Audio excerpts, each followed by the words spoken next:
Next comment என்னென்னா, இவங்க வந்து சவுதியில் மதீனாவில் இருக்கிறாங்களாம். அவங்க ஒய்ஃப் வந்து குவைத்தில் இருக்கிறாங்க. அவங்க வந்து விசிட் விசாவில் இங்கே கூட்டிகிட்டு வரணும்னா என்ன ப்ரொசீஜர் அப்படி சொல்லி கேட்டிருக்கிறாங்க.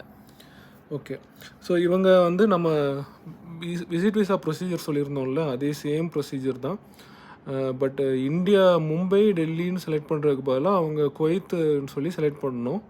ஸோ குவைத்துன்னு சொல்லி செலக்ட் பண்ணிவிட்டு அந்த பிடிஎஃப் ஜென்ரேட் ஆனதுக்கப்புறம் சேம்பர் ஆஃப் காமர்ஸ் பண்ணிவிட்டு அதை அவங்க ஒய்ஃப்க்கு அனுப்பி வச்சாங்கன்னா அந்த காப்பியை வச்சு அவங்க அங்கே லோக்கலில் குவைத்தில் ஏதோ இதுக்குன்னு ஏஜென்ட்ஸ்லாம் இருக்கிறாங்க. ஸோ அவங்கக்கிட்ட வந்து அப்ரோச் பண்ணி டாக்குமெண்ட்ஸ் எல்லாம் கொடுத்தாங்கன்னா அவங்க எம்பசியில் அப்பாயின்மெண்ட் வாங்கி அவங்க வீசா எல்லாத்தையும் ரெடி பண்ணி கொடுத்துருவாங்க.